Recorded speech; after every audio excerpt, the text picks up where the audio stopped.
and thank you for joining us. Today I have Patrick James Elkins joining me from Redding, Redding, California. California. Yeah, awesome California. So how are you doing today? Doing pretty good, man. It was a birthday weekend around our house. My birthday was Saturday. My wife's birthday is today. So we're celebrating quite a few babies being born, including this new product, which we saw for the first time this weekend. So a lot of firsts.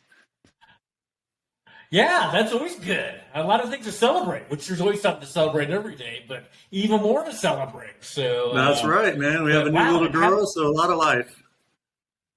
Oh, awesome.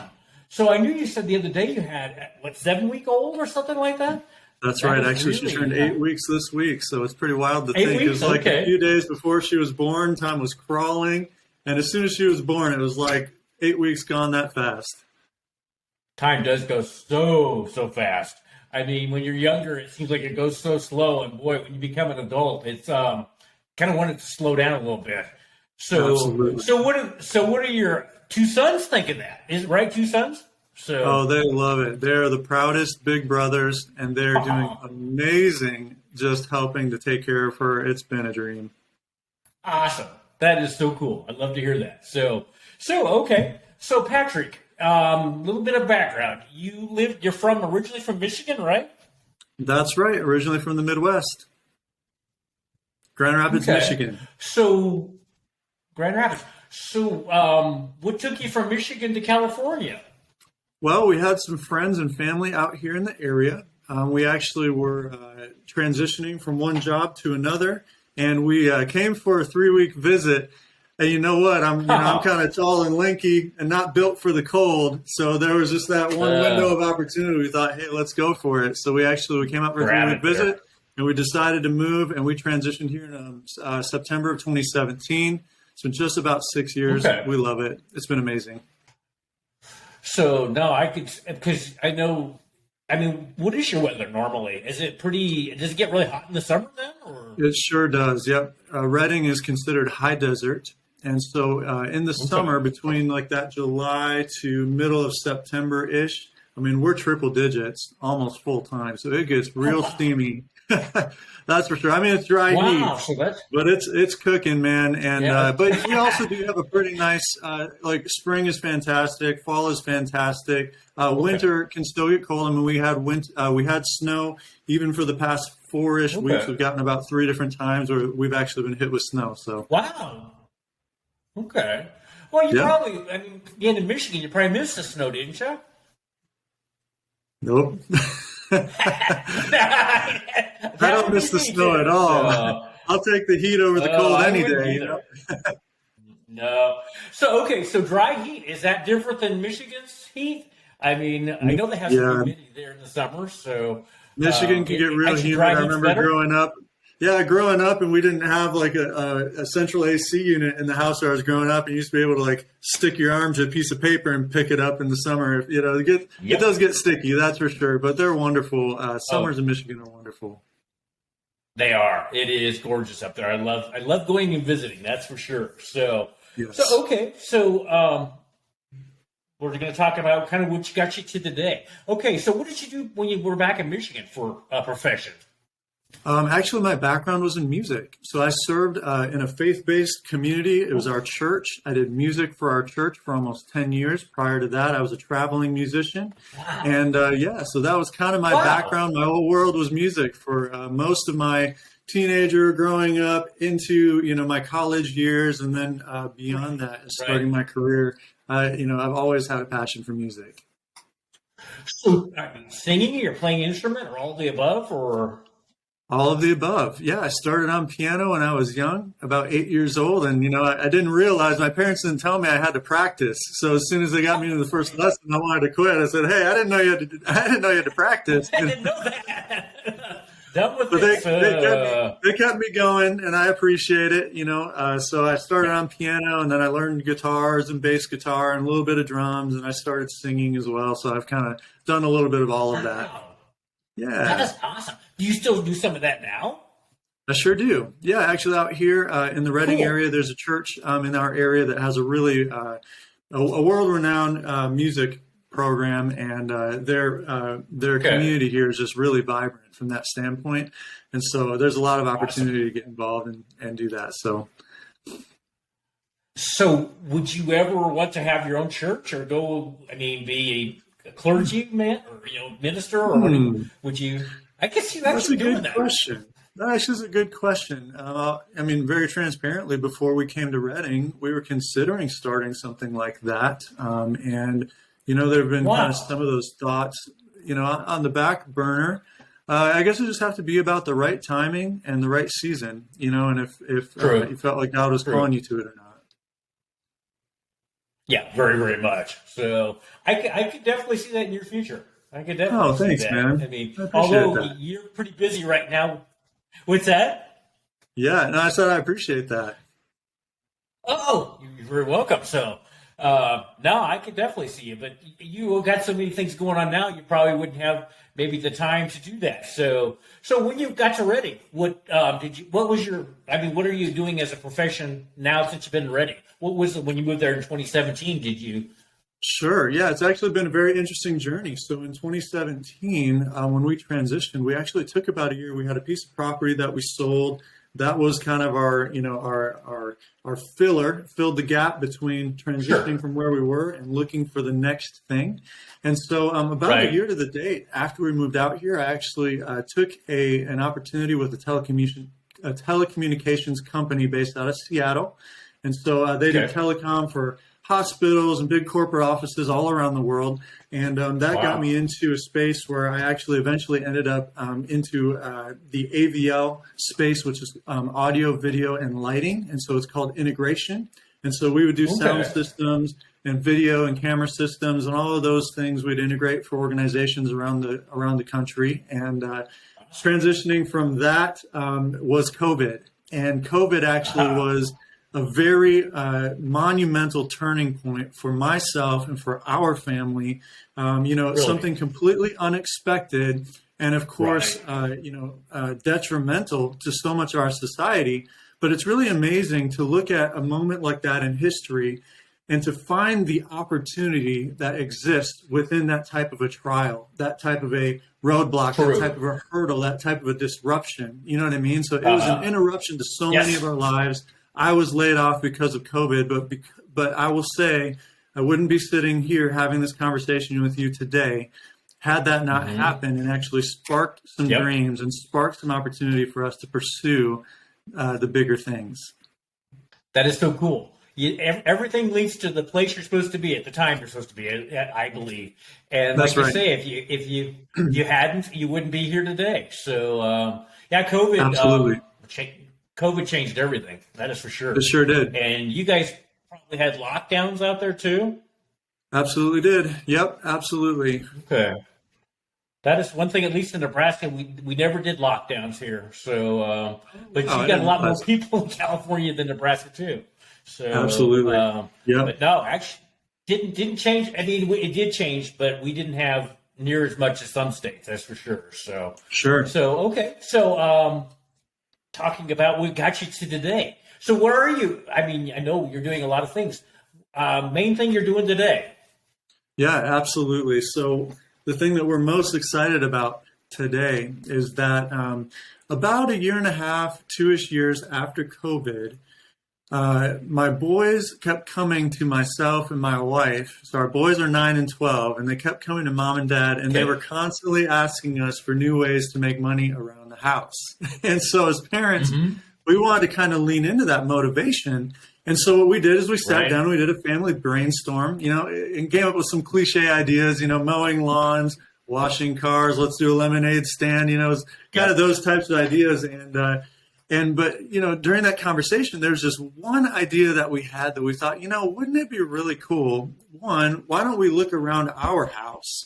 Let's find some of the old toys that you've aged out of, you lost interest in. They're sitting around in the garage and in the storage closets, they're not being used. Well, why don't we take those old toys and let's list them for sale so that we can help you guys make some of the money back for the new toys that you want. But out of that idea, this thing sparked, what if we could build an app or some sort of platform where kids could buy, sell, and trade toys? And at the time, we thought to ourselves, well, there's got to be something out there. Somebody's already doing this for sure. So we asked a bunch of the families kind of in our circles, and hey, does anybody else know of a utility or a tool or an app that they're using to equip kids to do this? And none of our friends and family were using anything like that, and neither were we. If there was something existing like that, we'd all be using it, you know? And so long story short, we had no idea even remotely where to start. And what I ended up doing is I jumped into YouTube and I signed myself up for YouTube University. And so I jumped in and I discovered what's called a no-code app building platform. And so that's where you can drag and drop. You can choose templates. It is very customizable, but there is some intricacy behind it. You have to start to learn about databases and all of those things. And so long story short, I took a couple of months to really dive into this world of what they call no-code development. And I developed a beta version. I taught myself how to build an app, a beta version of this first idea that we had, which at the time we were calling Toy Trader. It's very simple. Just say it what it is, you know. But long story short, after building that MVP, we actually were invited to pitch that MVP, that tech idea, to a tech company on a show, which is similar to Shark Tank, but it's a tech tank called What's on Your Napkin. They invited us to bring that idea and pitch it to them. And the whole premise was, hey, we as a company want to help build, scale, and sell 10,000 tech companies in 10 years. And whether you have an established business, a service or a product, or even just an idea that's scratch on a napkin, pitch it to us. And if we like it and we feel like it's valid, we'll go through due diligence, we'll do validation with you, and we may even offer you a co-foundership. And so long story short, here I found myself just a couple weeks later, they invited us to do the pitch. And so I sat in our secondary living room, 5:30 a.m. The rest of the family was sleeping. I've got my ring light on and I'm going on to this television show we're recording and I'm pitching our idea. They loved it. And long story short, we went into validation. We went through due diligence. And just about a month and a half later, they offered us a co-foundership. And we are about to launch an app for kids to buy, sell, and trade toys with 100% parental supervision. It's called Toytle, and we're about to go live. Very cool. I mean, talk about going for your dreams. You know, I mean, that's going for it. And that turned out awesome. I mean, that just shows you got it. One thing, if you hadn't done it, I mean, what an opportunity you would have missed, you know. Yes. And for the whole world and the kids too. So, well, and I think a lot of times people, they want these types of ideas and the outcome to just kind of arrive on a silver platter. It actually has taken a lot of intentionality, and I had to step beyond my comfort zone to actually stop invalidating myself, stop telling myself that, you know, I wasn't the right person, I didn't have the right knowledge or the skill sets. No, let's get proactive and let's start. Let's start moving towards goals and moving towards possibilities. Yes. So that's what really sparked all of this journey. That is so cool. And that is what, that is what stops so many people from doing their dreams. They just like, well, I'm not worth it. I don't have what it takes. And that's why the majority of the people don't live their dreams. And yes. So, I mean, if somebody was, if you were going to tell somebody that wanted to do something, you know, they have a big dream, but they don't believe in themselves, what would you say to them? Couple of things. One, you just need to stop right there. Reevaluate. Okay. I think so many times we overlook the resources that we actually have within our means and within our grasp. And a lot of times, again, we invalidate ourselves, whether it's based on our knowledge, it could be based on our network, it could be based on our skill sets. But all of these things, especially in today's society, I mean, technology has made resource so readily available to us. You can learn to do almost anything just by going on YouTube. And really what it takes is proactivity, it takes intentionality, and it takes the purpose-driven mentality to go after the mission. And you know what? You just got to start talking about it. You never know, when you're going to have a conversation with the right person and they can help you unlock whatever it is that you need. It could be knowledge, it could be resources, it could be tools. So, I mean, there's so many reasons to start. And there's so many reasons to stop invalidating yourself and actually start having some conversations, start doing some research, stop stopping, start starting. Yes, yes, you need to do that. I mean, go for it. I mean, you're going to be doing something anyway, that you probably don't like. Do something with that time to do something that possibly could change your life and everybody else's in the world. And That's right. this is going. I mean, what you've got coming up here. So when do you launch it officially? Or do you So have it? we are on track as long as we don't hit any detours along the way. Our development team is telling us that we could be live as soon as mid to late April, which is wild to think about. I mean, it's been almost a year and a half, almost 2-year journey since our initial MVP to now building this and rebranding and everything. We're so excited. We could literally be live in the next few weeks. Not very far away then. So got butterflies or is that You know what? ready? I think that's another thing about choosing to make an impact and choosing to chase a dream. Yep. If I had butterflies, my butterflies are probably mostly based in not wanting to disappoint someone else, not wanting to.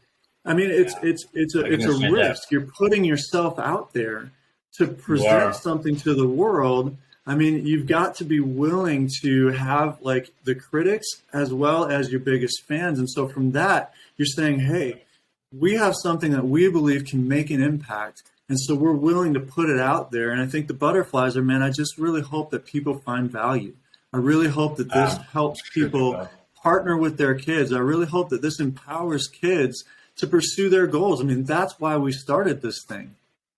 Yeah, no, that's awesome. So, okay, for our guests that are joining us on this, so actually, how will this work? If like somebody's children had some toys that they wanted to sell, how would they proceed when this is live?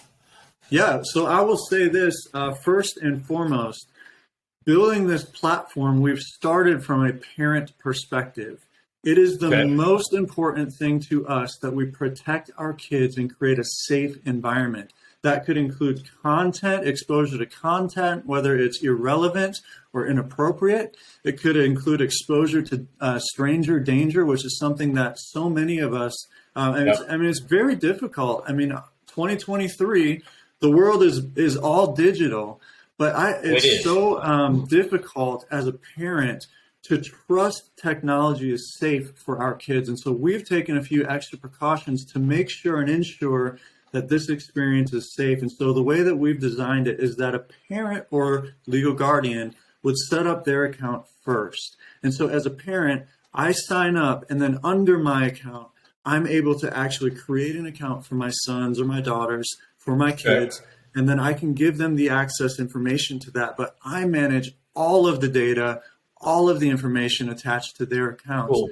Additionally, think of like a Facebook marketplace or Craigslist, how you can put up a listing, you can message back and forth. So from the standpoint of user interaction, the way that we're making it safe for kids and as airtight as we could possibly make it, we actually are starting so that the app is built. And I don't know if this is the right way to say it, but we're erring on the side of safety. We're going above and beyond, and we're saying, hey, every incoming and every outgoing message needs to be parent approved. And every listing that my kid wants to put up, if my son wants to list his bike or his scooter or his Xbox, when he creates that listing, the idea was for us as parents to empower them to do the process. That was the whole thing. Let's help them learn financial literacy. Let's help them learn communication. Let's help them learn responsibility. In that, though, I just need to make sure that there are some barriers and some firewalls that create a safe experience. So when my son takes the pictures, creates the title or the description, chooses the pricing, he's going to go ahead and create that listing. But when he goes to submit it, that listing is going to push to myself as a parent so that I can ensure that the pictures are safe. He's not including our street address. He's not including personal information. And then I can approve that listing to go live. And it works the same for messaging between users. Very cool. Very cool. So get this going. Payment, how will payment be handled then with this? Yep. So initially, we're starting just to kind of validate that this is a useful tool. Our focus is local buy-sell trade. And so similar to the way like Craigslist would have started, we're not going to actually integrate transactions onto our platform in this first iteration. We see that in our future, being able to link up with amazing opportunities. There's so many cool integrations that we could do in the future, whether it's kids banking, shipping, and all of those things. But as a starting point, we're going to start with local buy-sell trades. And so you would just coordinate similar to like you would on Facebook Marketplace here in a local area, where you'll coordinate a meetup and you'll just make the exchange personally, person to person. Okay. That is cool. So talking about the future, you just said a little bit about what you are thinking about doing in the future. What else? I mean, I'm sure you've thought about how you could really use this in the future. What are some other things you might want to do with this platform?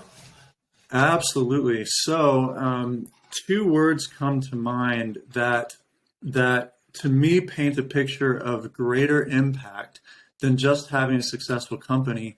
Those two words are benevolence and education. I think these are two incredible opportunities for us. So one of the things I could imagine is empowering our users to actually raise funding through donations, to provide Christmas to families who can't afford it, to go into the hospitals and provide toys for kids in the hospitals who are struggling. When I think about education, we actually connected with our local Office of Education here in Reading recently, talking about after-school programs, or going in and doing rallies or training sessions, going to the cafeterias and talking with kids and empowering them through the means of financial literacy, a tool that they can actually engage with and take action on and start to learn about what it looks like to gain some of the life skills like finances, like communication, like responsibility. We see major opportunity for education in this.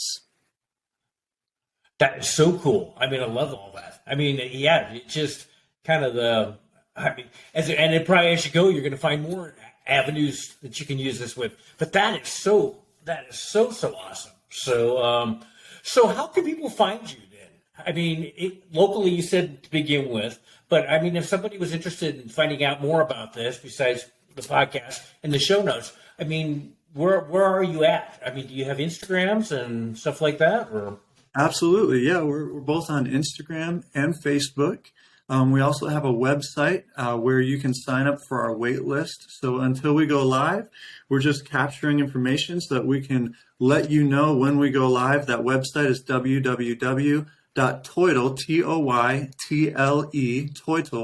Toytle.io. And you can sign up for the wait list so that we can let you know when we launch, when we go live. You can be the first to know. Additionally, you can connect with us again on social media. And when we launch, we're going to be both on the Apple Store, the Apple App Store, and also Google Play Store. Okay. So how did you come up with the name Toytle? I mean, that makes sense, but who came up with that name? It was a really fun experience, actually. And that's one of the things I think has been incredible about this. And another unique part of our story, it's not just me going after an idea. Our whole family has been able to bite into this and be a part of the process. And when we first had this idea, like I said, we built an MVP. And at the time, we just said it like it was. Let's call it Toy Trader, because we're going to, buy, sell, and trade toys. And so what we found is we were going in, kind of researching trademarking and other things. We found that, when it's something that's so generic, it's difficult to actually trademark words that are so generic. And so we went through an exercise to actually come up with sort of fanciful, creative ideas. And so we probably wrote down 12 or 15 different ideas. They were all over the map. And we had our boys and our family and some friends. We all kind of voted. And the one that really stood out was this one that was kind of the play on words, Toytle. It just really stood out to all of us. And so that's how we got to that name. That is so cool. So your sons are really on board helping you build this then too?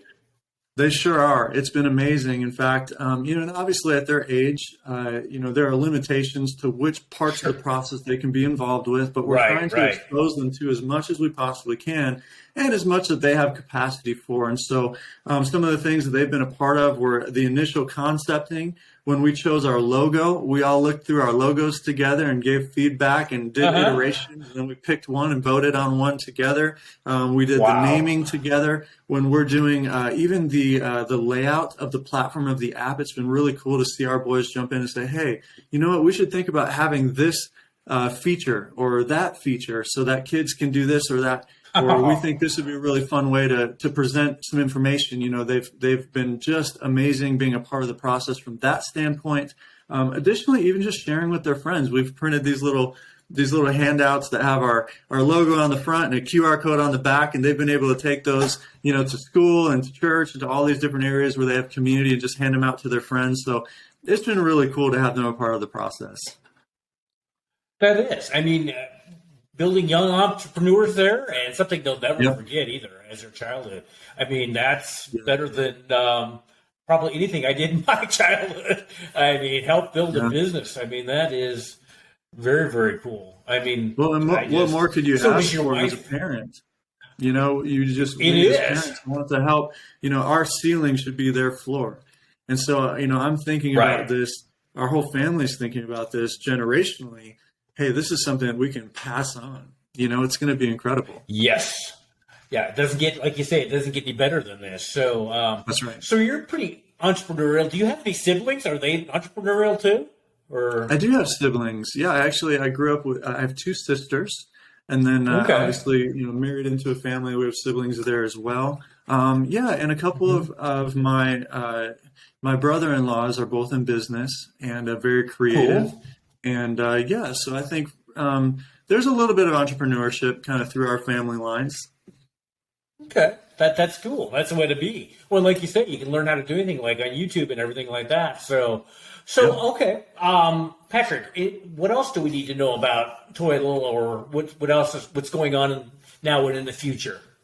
Yeah, absolutely. Well, again, as long as we don't hit any detours, we are looking at launching, potentially going live in just the next few weeks. We're really excited about that. One of the things that I think is very unique about this type of a product, a marketplace platform, it's a blank slate without creating supply and demand. And so one of the ways that people can help us most actually would be to, you know, talk with other friends and family who might be interested in creating a Toytle community, you know, in their area, in their local area, that's cool.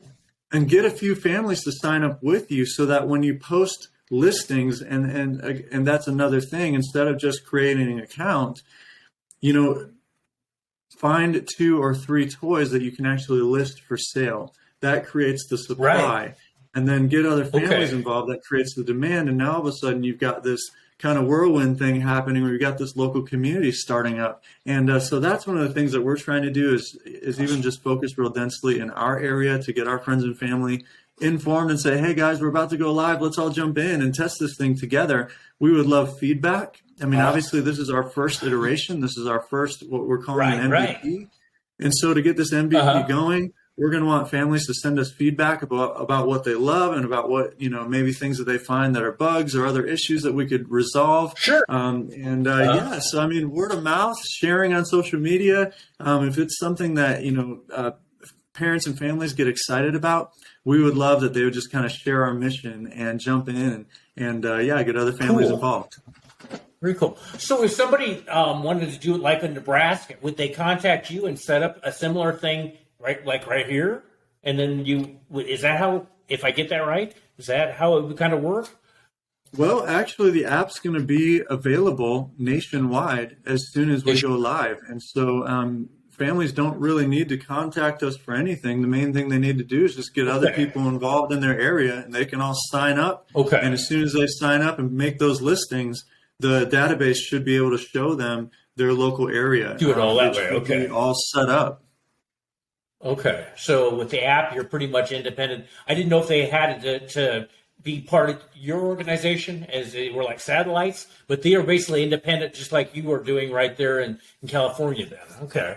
Okay. That's right. You can jump in as a user. You can sign up on the spot, and then you can start listing all the listings are going to be attached to your zip code, which is in your profile, and then it draws a radius around your zip code, and so anybody within that radius You're all going to be able to see each other's listings, and yeah, so it's going to be fully independent wherever you live. That is so awesome. I can't hardly wait to see that. So, and not very far away either. So Yes. very, very cool. So, so Patrick, anything else that you want to discuss today? You know what? I'm really excited. Again, I think we would love if our story could inspire other people to pursue their dreams, other families to partner together and go after something big. One of the things that I think also is unique about our story, I mentioned COVID. We actually lost my father-in-law during COVID as well. And one of the things that I think is really kind of powerful and unique about our journey is that when we initially pitched the toy trader idea, my boys and I put together a little pitch, and we sat in our living room, and Grandpa, who passed away, was there in that living room, and he was the biggest cheerleader, just loved this idea. And so I think that for us to not let our circumstances, we lost our father, we lost our job, we lost so many things, and not to mention just the instability of the economy and everything that was shifting. It would have been very easy to just, get discouraged and get complacent and all of those things. But rather than letting our circumstances dictate our future, we decided not to take no for an answer, and we put our head to the ground and just went full force after this idea, this vision that we had. And so that's something I just encourage people, again, don't let your circumstances dictate your future. There's so much opportunity, and all you have to do is get proactive and, again, stop stopping and start starting. You do. Yeah, because like you said, there's always going to be those things that are going to derail what you're doing. I mean, you just got to keep going. Yeah. It's non-negotiable. It just is what you do. And otherwise life will happen and you will not, go any further than so. So I think on that point, I think that maybe is a good place to stop the podcast or end the podcast. Yep. Thank you for joining us, Patrick. So I hope maybe I can get you back for a follow-up podcast after you've launched and done it for a while. I mean, absolutely, I would love to have you back as a guest. So, and then maybe when you get your podcast up and running, so I would, which I know probably might be down the line a ways, but I would love to be a guest on yours too. So, but I love it. But no, if you would want to come back and kind of inform us, our guests and everything, how things are going, I would love to have you back. So absolutely, I would love to do that. I'd be honored by that opportunity, Mark. Okay, well, thank you. So, and thank you for joining us today on the Dreamcatcher podcast. I can tell you really, your vibe is very, I can tell you're really passionate about this, and that is awesome. So, that is so, we're passionate about the impact it can make. Again, it's one thing to create a successful company. It's another thing to change the world and add something of value to the world. And that's one of the things that I get really inspired by. When you look at guys like Elon Musk, or the Shark Tank guys, Mark Cuban, they're not waking up thinking about the next dollar anymore. They're waking up thinking about how they can change the world. And what we're excited about is actually, developing a tool and being able to provide a tool to families that becomes a resource that actually makes an impact in their homes. They can declutter their house from a bunch of toys laying around. Yes, a win-win. But they can also partner with their kids. It's a partnership that they can motivate their kids to, chase after their dreams and get engaged in their goals. That's what we're most excited about. I think there's great impact potential. Yeah, it's got so much potential. And then I think a lot of times the parents and the kids don't have a lot of relationships in today's world. And there's an opportunity to really, that is really a great opportunity there. Absolutely. Absolutely. Well, Patrick, thank you. And thanks for joining us, and look forward to seeing this next month. And I look forward to you joining us again. And on that, I'm going to let you go and have a good rest of your day, and look forward to talking to you again soon. So, my pleasure, Mark. Take care. Thanks for being my guest, if I could talk here. Absolutely. My pleasure.